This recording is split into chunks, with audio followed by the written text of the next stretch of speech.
আসসালামু আলাইকুম। আরেকটি নতুন ভিডিও নিয়ে আপনাদের সামনে হাজির হলাম।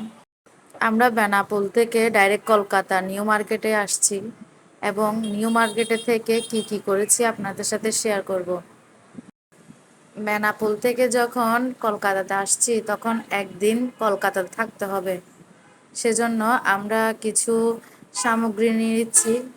কলকাতা নিউ মার্কেটে এই দোকানে বেশিরভাগ যারা দেশে ঘুরতে আসেন তারা এখান থেকেই বেশিরভাগ জিনিস ক্রয় করে থাকে। এখানে অনেকগুলো ডিসকাউন্ট দেয়া থাকে, যেমন চারটা চিপসের দাম কম থাকে, আর চার পাতার প্যাকেট, অনেক ভালো ভালো জিনিস এখানে পাওয়া যায়, মানে খুব অল্প ডিসকাউন্টের মাধ্যমে। আমরা জিনিসগুলোর প্রাইসগুলো জেনে নিচ্ছি, কারণ আমরা এখন কিছুই নিব না। এখন নিলে এগুলো বোকামির কাজ, এখন নিব না, এই যাওয়ার সময় এখান থেকে নিয়ে যাব কয়েকটা জিনিস। তারপর পাশে ছিল অনেক বড় বড় মার্কেট, যেখানে খুব কম কম টাকার ভালো ভালো ব্যাগ, ভালো ভালো জুতা দেখা যাচ্ছিল। এরকম জুতাগুলো ওখানে অনেক কম প্রাইসে পাওয়া যায়, মাথা নষ্ট করার মতো প্রাইস, যেগুলো শুনলে আপনার নিয়ে আসতে ইচ্ছা করবে। তারপর আমরা বের হয়ে এগুলো দেখতেছিলাম, এগুলো ওখানে চনা ভাজি, আমাদের দেশে তো এরকম খাই না। ওখানে দেখে খুব আশ্চর্য হলো, জিজ্ঞেস করলাম ওনার থেকে এগুলো কি। উনি বলল এগুলো চনা ভাজি, এগুলো মশলা দিয়ে মিক্স করে খাই।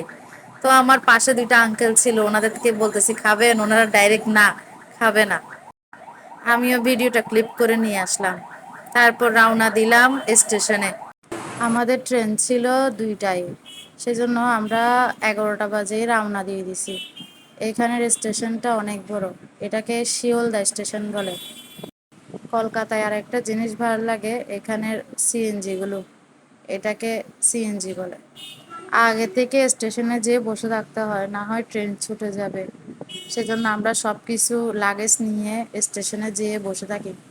ওখানে যেয়ে দেখি অনেকজনই এসে বসে থাকছে। তারপর আর কি, স্টেশনের ভিডিও ক্লিক করে নিলাম, কত বড় স্টেশন। তারপর এখানে স্টেশনের ভিতরেও অনেক সুন্দর সুন্দর জায়গা, আমিও নিজের কয়েকটা ক্লিপ নিয়ে নিলাম। তারপর এখানে স্টেশনে অনেক বড় বড় পাঙ্খা, যেগুলো আমি জীবনেও দেখি নাই। এই পাঙ্খাগুলো যদি ছাড়ে এখানে পুরো বাতাসে ভরে যায়।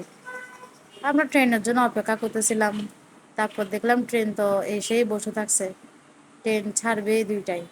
তারপর ট্রেনের কয়েকটা ক্লিপ নিয়ে নিলাম, ট্রেনের মধ্যে যে আম্মুকে বসাই দিলাম,